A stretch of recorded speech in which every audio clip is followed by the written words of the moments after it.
네, 안녕하십니까. 소개받은 조은정입니다.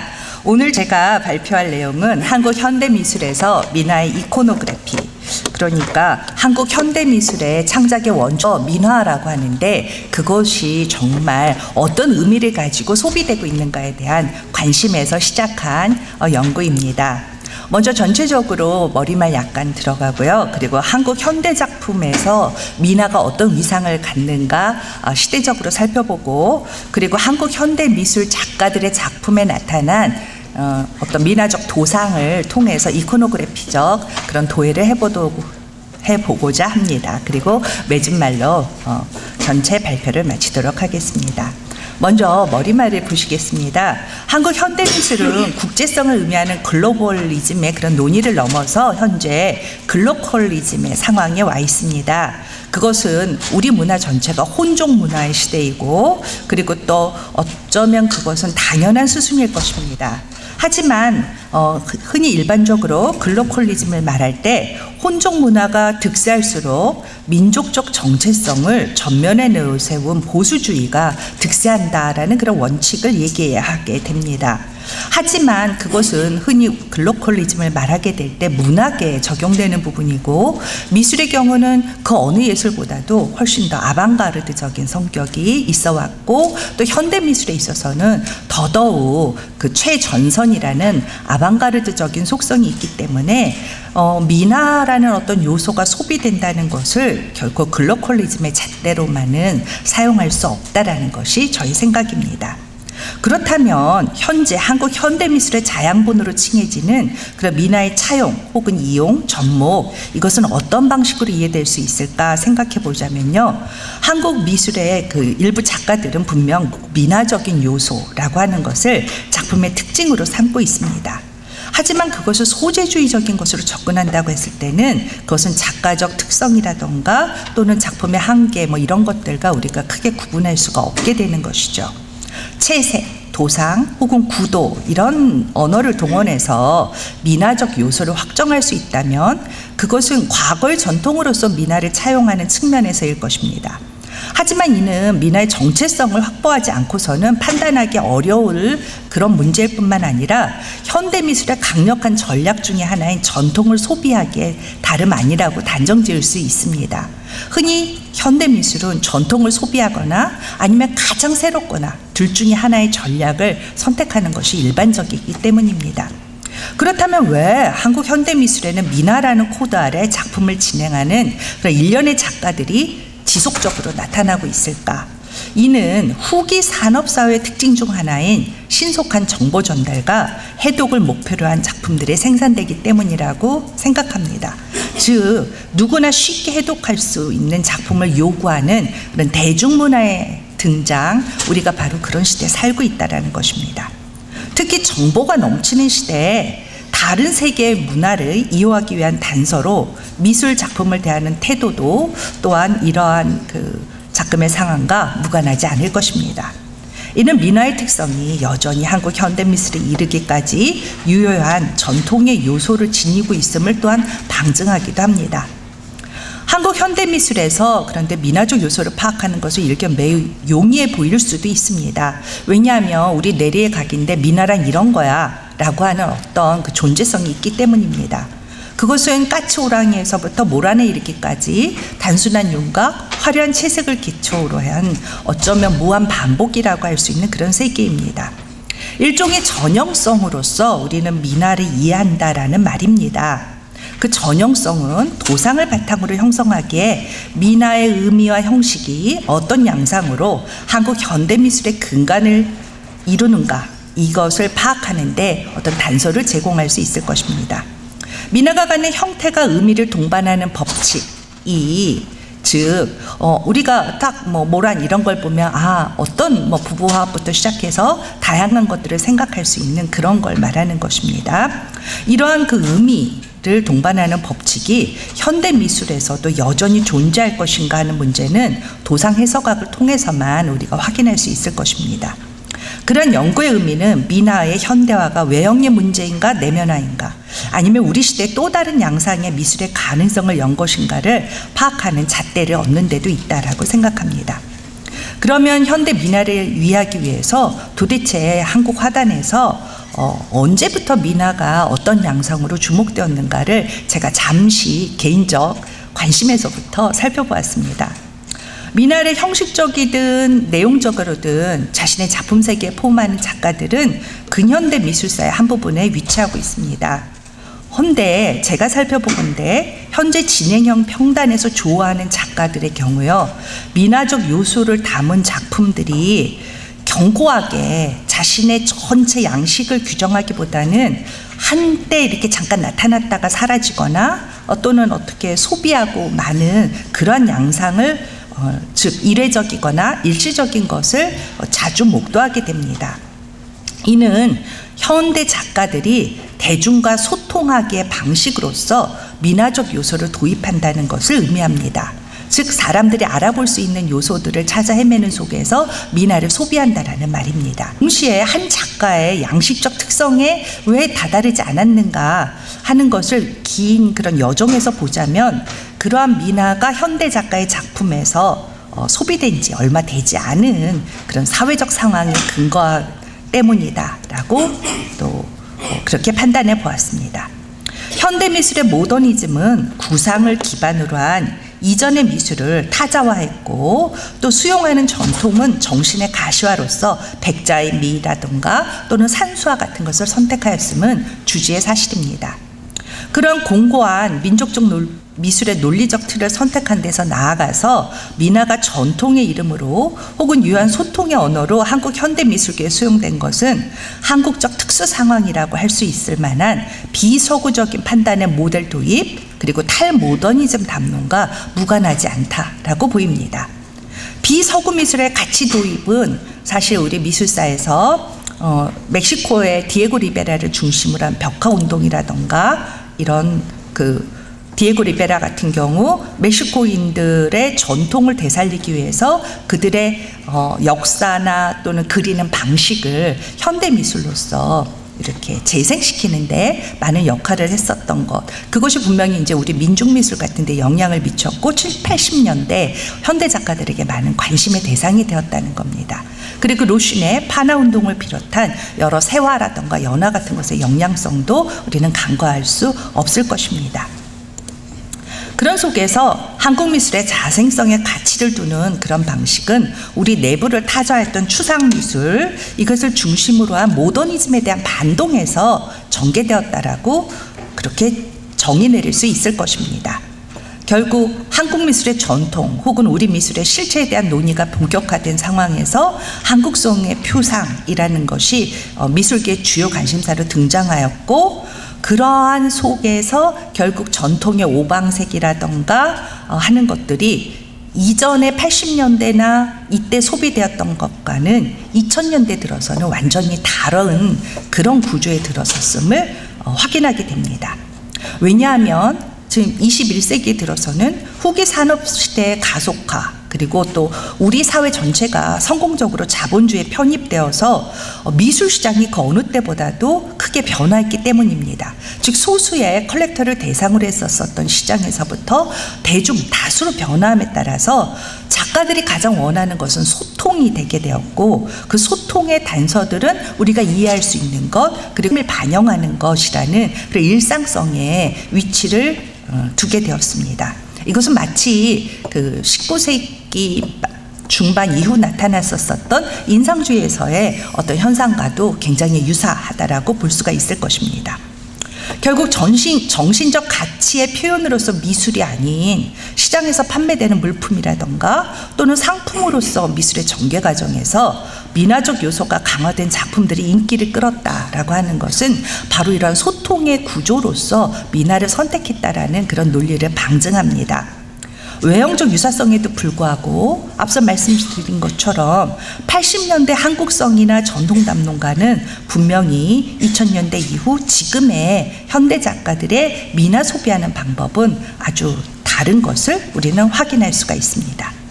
결국 미나의 서민적 풍치, 이것은 활용으로 나아가게 하였고 장신문양으로 유포되는 또 다른 길을 가게 되었습니다. 하지만 이 시기쯤에 미나가 달력을 통해서 대중에게 유포되는 것을 우리가 볼 수가 있는데요. 이것은 한국적 미술의 원형을 찾는 길에서 미나가 재발견되었다라는 것을 또한 증명하기도 합니다. 그리고 달력을 통해서 유포된 부분은 세화의 기능으로서 미나가 다시 소비되기 시작하였다라고 또 그렇게 평가를 해볼 수도 있을 것입니다. 이럴 즈음 사실 그 조자용 선생에 대한 연구는 뭐 지난해에 또 발표도 있었고 하지만 일본에 또 그리고 미국의 해외에 우리 문화를 소개하는 방식으로 미나를 사용하셨다는 데서 관심을 끕니다. 즉 미나 그 스스로 보자면 미나의 가능성을 외부의 눈을 통해 내부에서 당위성을 얻는 것, 이것을 우리는 조자용의 행보 중에서 파악할 수 있지 않을까 그렇게 생각합니다. 그리고 80년대에 들어서 관전인, 국전이 사라지고 즉 그것이 한국 미엽이라는 민전의 형태로 이양되는 속에서 많은 사람들이 대중문화 시대 새로운 미술을 꿈꿨습니다. 그랬을 때 가령 미나를 국전의 한 분야로 키우는 것도 좋겠다라고 미술사학자 정병관은 주장을 했었습니다. 만약 그러한 것이 이루어졌다면 오늘날 우리는 미나의 또 다른 위상을 만날 수가 있었겠죠. 어쨌든 이러한 가정들이 가능했었던 것은 향수자이자 생산자로서 미나의 접근이 이루어졌고 그리고 미나 동호회 활동들이 많아진 것에서 확인된다라고 할 수가 있겠습니다. 그리고 조자룡 선생의 이러한 여러 속에 이어서 호암미술관에서 미나전이 개최된 것이나 또는 이만익을 소개하면서 평면적인 구성의 대담한 원색으로 미나의 현대적 변주다 이렇게 설명하는 것을 볼 수가 있습니다. 이만익 선생의 80년대 작품을 그런 식으로 설명을 하고 있다는 거죠.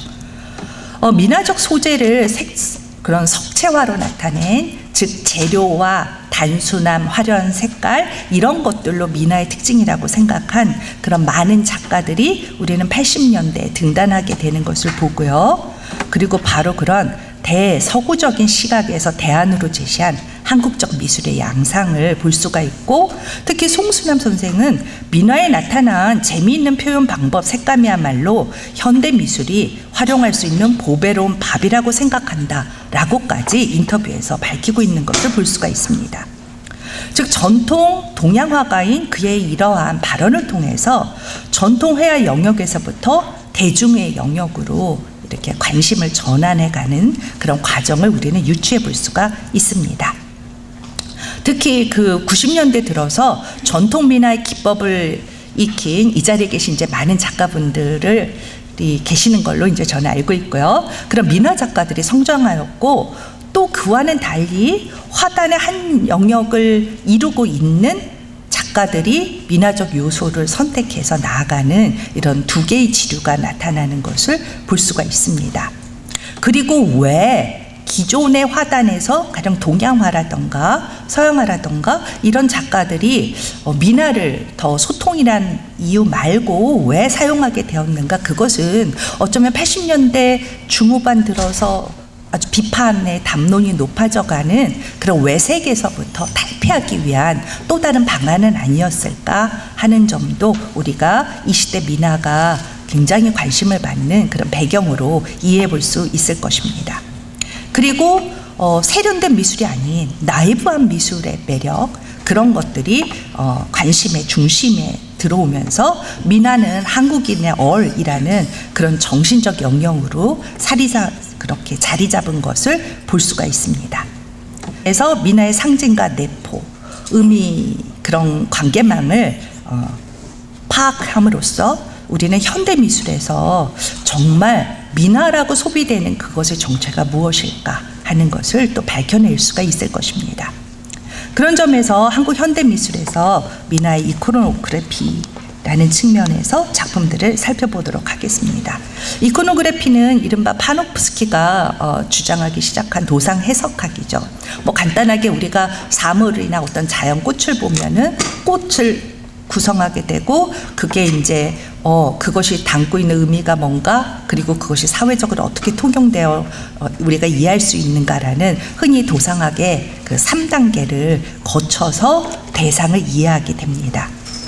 그런데 탈전통의 세계에 존재하는 현대 우리는 열린 선택의 상황에 처해 있습니다. 그렇다고 해서 전통의 습속에서 벗어나 완전히 합리성으로 대체되는 그런 순간에 또 존재하는 것도 아닙니다. 그래서 고정된 경로 안에서 삶을 질서지우는 그런 전통과 달리 우리 현재 처한 후기 산업사에서 삶은 선택할 수 있고, 그 선택은 결과적으로 개인의 문제이기 때문에 다양성에 직면하게 됩니다.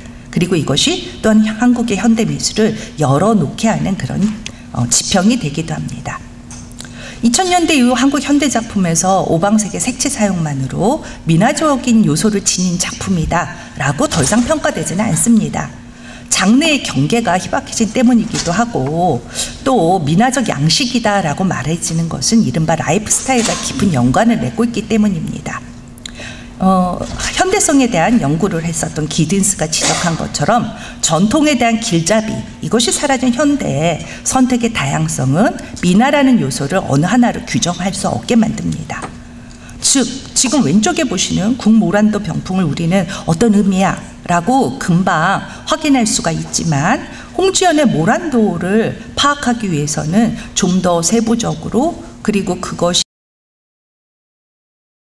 이미 이 3단계를 거친 사회에서 통용되는 의미를 넘어서 작가의 선택 이유라는 또 다른 그런 요소가 혼합되어진 것을 우리는 만날 수가 있다는 겁니다. 즉 전통 민화의 의미를 현대 회화에 그대로 적용할 수 없다라는 것입니다. 또 이는 역으로요, 국가가 규정하는 공적인 의미에 대항하는 사적인 영역으로 은폐되어 있는 것을 더 드러나게 하는 것으로 오래된 미술의 전략적 기호로 사용되고 있는 것을 볼 수가 있습니다. 그것은 민화가 철저히 민이라는, 즉 관에 상대되는 민이라는 것에 기초한 미술이라고 가정하는 데서 출발합니다. 예를 들어서 요즘 젊은 작가들의 작품을 발칙한이라는 단어를 써서 사용하는 그런 그림들은요, 되게 야한 그림들이 많아요. 실제로 이제 난근을 굉장히 예쁘게 그린다거나 이제 이런 것들이 나타나게 되는데요. 그런 작품들이 왜 나타나느냐? 그것은 국민국가에서 규범을 존중하는 시민사회에서 성은 억압의 대상입니다. 그런데 이 성은 또한 번식과 같은 그런 합리성, 효율성이라는 부분에서 민화에서는 소용이 되었는데, 현대 작가들은 놀이라는 면에서 그러한 성을 금기에 도전하는 하나의 도구로 사용하는 것을 볼 수가 있습니다. 그런 속에서 가령 이제 그 모란 같은 경우요, 김근중의 모란 언뜻 보면 화사합니다. 그리고 농염한 자태를 뽐냅니다. 그렇지만 이 앞에서 우리는 부기, 다복 이런 것을 읽어낼 수는 없습니다. 오히려 그 안에 있는 수많은 이런 만화에 등장하는 말풍선들을 발견하게 되면서 이 뭐라고 적혀 있지 않은 그 말풍선들 속에서 사회에서 어떻게 발언 같은 것들을 느끼게 되고, 모란 하나하나가 우리 개개인의 어떤 그 존재성이 투사되어도 이렇게 오히려 보게 되는 것입니다. 그리고 작가 스스로 말하기를요, 쥐지고 볶고 사는 세상이 바로 꽃세상이다 라고 해서 세상 자체가 마치 그 성가에서 말하는 이 세상은 한 송이 꽃과 같은 이제 그런 세상으로 그려내고, 이것이 결국 우리의 삶 전체를 조망하는 그런 하나의 이미지로 사용하고 있는 것을 우리는 확인하게 됩니다.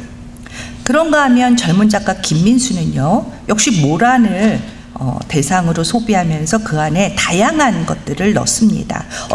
여기는 이제 책이 있지만 어떤 작품 안에서는 핸드백이나 하이힐이나 그 반지라던가 이런 것들, 욕망의 대상들을 집어넣음으로써 그 민화가 갖는 어떤 즉각적 물질성을 현대의 그런 물질성에 대비해서 이렇게 자신의 조형 언어로 사용하고 있는 것을 볼 수가 있습니다. 그리고 또 이 꽃이 뭘까요? 재료가? 뭘로 만든 꽃일까요? 네, 그렇습니다. 감사합니다.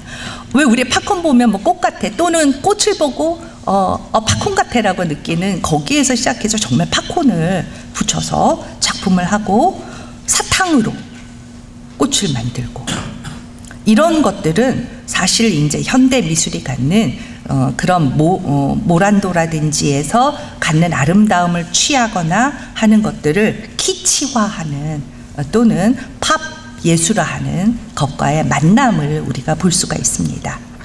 어목경 작가 같은 경우도 이제 인간의 이상향 그런 것들이 되게 각기의 것이다 라는 것을 이렇게 보여주고 있는 것을 우리가 만나게 되죠.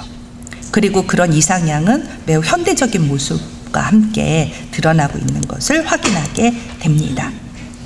이희중 작가 같은 경우 동양화에서 시작을 했고 분명히 민화적 도상이지만 그것은 또 다른 층위로 완전 민화라고 하기에는 다른 자신의 어떤 조형 언어로서 그것을 여기에서 민화라기보다는 그것을 층층이 나타내는 그런 작가적 양식이 더 이제 강하게 우리 눈에 부각되는 것을 볼 수가 있습니다. 그런 속에서 문자도가 현대 작가들에게 이렇게 소비되는 방식을 보자면요. 왜 우리 효제, 염치 이런 것들이 이 작가는 효충입니다. 효도를 해야 되는데 88세대 너무 그 젊은이들이 힘들다는 거죠. 취직하기 전까지는 부모님한테 콱 떨어지지 않게 이렇게 끈으로 허리를 묶어가지고 빌붙어서 살자라는 거. 충이라고 하는 것은 나라에 무조건 이렇게 기구부자.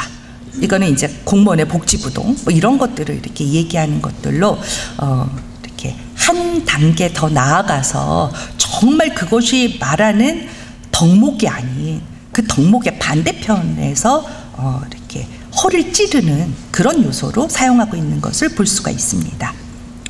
이 작가 같은 경우는 서은의 작가 같은 경우 믿을 신간의 이런 이제 기괴한 인간의 모습 같은 것을 표현하는데 또 여기에서 보면은 마치 그 어떤 난근의 형상과 여성의 형상을 함께 하고 있는 것을 통해서 정말 그 사랑을 믿을 수 있을까? 이제 이런 현대적 의미로까지 해석의 영역을 열어놓는 것을 우리는 볼 수가 있습니다. 그런 속에서 역사적인 인물의 여성들이 어떤 그 사회적 제약을 가졌는가 이런 것을 그 문자들을 통해서 또 이렇게 형상화하는 작품들도 우리는 만나게 됩니다.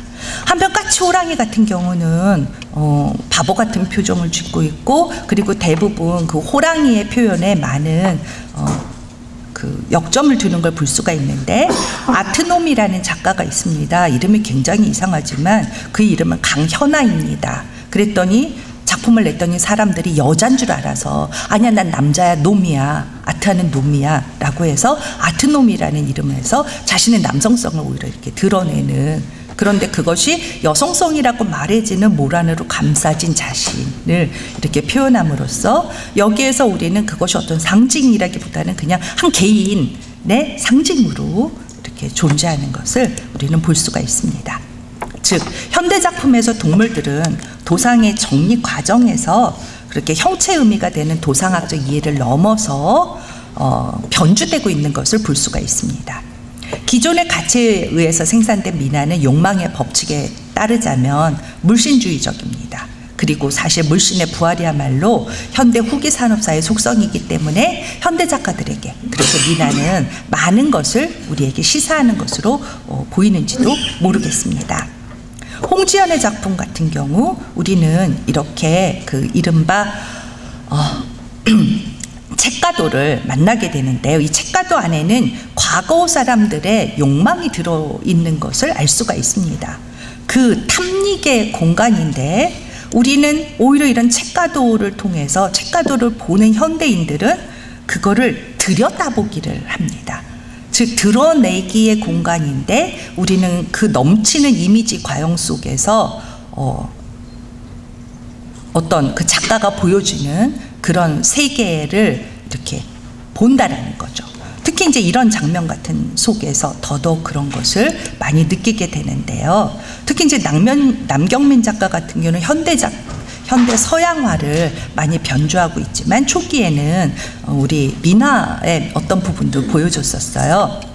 그런 장막의 어떤 장치 같은 것 이런 것들이 결국 훔쳐보기에 우리의 시선을 이동시킴으로 인해서 극히 내밀화하고 개인화함에 따라서 공공의 민화가 갖는 공유성으로부터 탈주해서 작가 개인의 세계를 안주하는 그런 장치로 이렇게 사용하게 되는 것을 볼 수가 있습니다. 이런 장막화 같은 경우를 그렇게 많이 이용한다라는 거지요.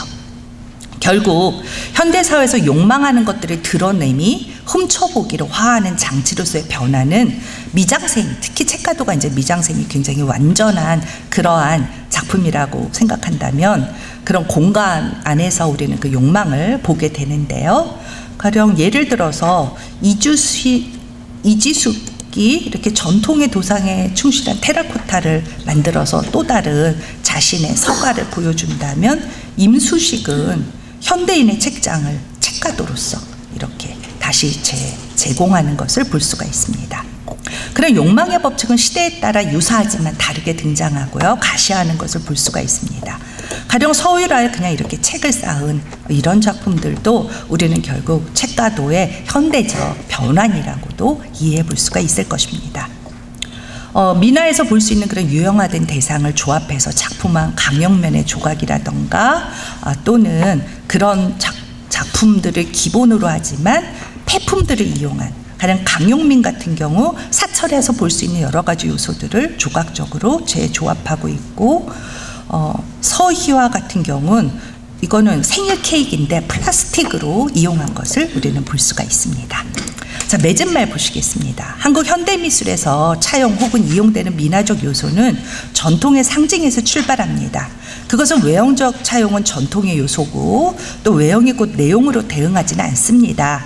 이 미끄러짐은 도상 해석학 입장에서도 파악하기 어려운 부분입니다. 어윈 파놉스키는 대상의 외부적 정보를 분석하고 해석하는 3단계 안에서 작품 분석에 도달하였었습니다. 하지만 우리가 그것을 그대로 적용했었을 때는 의미의 미끄러짐, 해체를 겪게 됩니다. 그것은 지금 보셨던 것처럼 의미를 내포한 상징이 아닌 비판 또는 외형적 요소라는 것으로서 선택된 하나의 기호에 불과하기 때문입니다.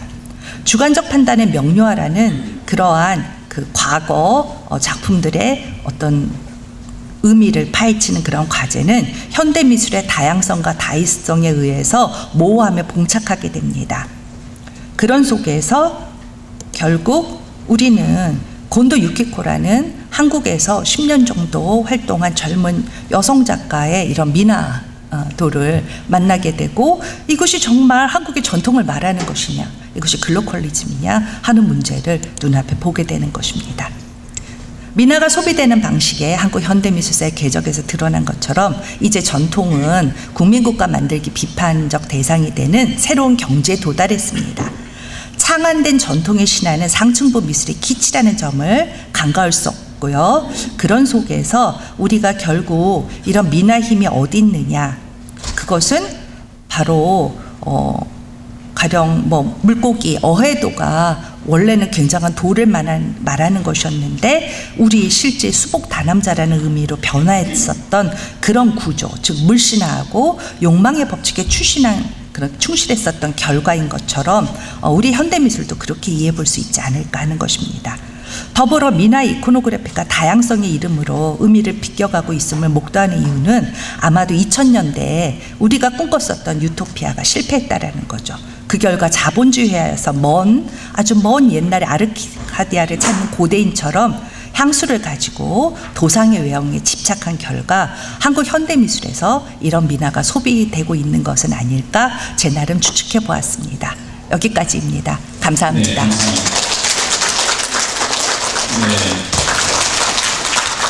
네. 예, 임창섭입니다. 전 사실 10분 많은데 더 줄여셔도 되는데 우리 조은전 선생님 발표 잘 들었습니다. 제가 보기에는 이쪽으로 하시는 게 아니라 언론계나 혹은 연예계로 가시는 게 낫지 않을까요? 그 말씀을 너무 잘하셔가지고 우리 조은전 선생님 발제문을 들으면서 제가 발제의 이 토론문을 간단하게 썼는데 각 개별 것은 너무 당연하고 좀 이렇게 피부에 와닿는 얘기를 하셨는데 제가 중간 질문만 딱 두 가지를 말씀을 좀 드리고 싶습니다. 첫 번째는 글로컬리즘이라는 용어에 대해서 좀 제가 질의를 했는데 아마 다른 발제자분도 글로컬리즘에 대해서 말씀하실 것 같습니다. 근데 저는 그 글로컬리즘이 글로벌리즘과 로컬리즘을 아마 이렇게 복합한 그런 단어로 쓰이는 것으로 지금 보여지고 있습니다. 하지만 그 제 생각엔 조금 우리가 글로벌리즘에 대해서 좀 다시 한번 생각해 봐야 되지 않을까 이렇게 생각합니다. 글로벌리즘이라는 것이 우리에게 자본주의의 가장 궁극적인 좋은 방향으로 가는 것처럼 이렇게 얘기하고 있지만 실제로는 많은 경제학자들이 글로벌리즘에 대해서 비판을 하고 있습니다. 그 대표적인 예 중에 우리가 착각하고 있고 착각이 아니라 많은 것들에 의해서 잘못 오해되어지는 부분이라고 얘기하는 부분이 바로 개인화거든요. 그런데 이 개인화라는 것은 사실 우리 여기 계시는 많은 분들의 각각의 개인화를 얘기하는 건 아니라고 저는 생각합니다. 70년대인가 60년대 영국의 대처 수상이 영국이 우리처럼 그 IMF를 맞아서 IMF에 구제 금융을 신청했었을 때 드러낸 것이 대처리즘이었는데 그게 바로 개인화 부분이었습니다. 개인화라는 건 뭐냐면 국가와 사회의 힘을 뺏어서 그 사람들한테 준다는 거거든요. 즉 다시 말하면 국가와 힘을 뺏는 게 아니라 그 사람들이 갖고 있는 힘을 안 쓰겠다는 거거든요. 그러면 그 힘은 개인이 각자 알아서 하라는 거거든요. 반대로 얘기하면. 그래서 그런 부분에 있어서 글로벌리즘과 로컬리즘이 과연 적절한 좋은 지점에서 융합해서 쓸 수 있는 단어일지에 대해서 조금 질문 좀 드리고 싶고요. 그 다음에 두 번째는 제가 아주 유치하게 현대미술에서 민화적 요소를 비판적으로 써야 했다고 했는데 그런 게 어떤 게 있는지 좀 설명해 달라고 했는데 여기 많이 하셨는데 그렇다면 과연 민화적인 주제나 소재들이 과연 현대인이 가지고 있는 욕망과 그런 다양한 욕망들을 해소할 수 있는 그런 소재로만 꼭 현대 작가들이 쓰는지 그거에 대해서는 좀 우리가 다시 한번 해야 되지 않을까라는 생각을 합니다. 특히나 조금 더 원론적으로 조금 더 보다 큰 패러다임으로 말씀을 드리면 과연 민화들이 민간에 의해서 그려진 건지 또는 누군가에 의해서 그려진 건지 혹은 새로운 세력에 의해서 그려진 건지에 대해서도 좀 우리가 생각을 해봐야 되지 않을까 저는 생각을 합니다.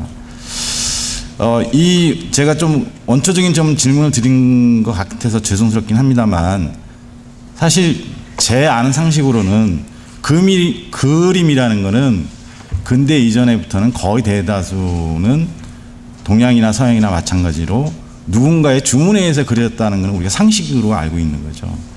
그렇다 그러면 그것이 과연 민화일까? 우리가 말하고 있는 민화일까?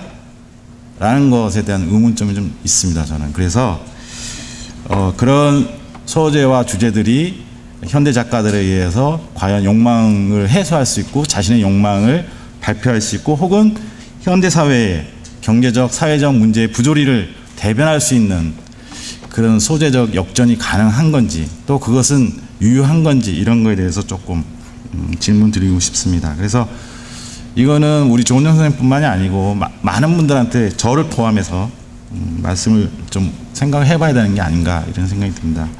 그래서 두 번째 질문에 소개하는 거는 보셨으니까 별로 답은 안 하셔도 될 것 같고요. 제가 이런 주제를 다시 한번 종합 토론 때 한번 말씀을 드리고 싶습니다. 예, 이상입니다.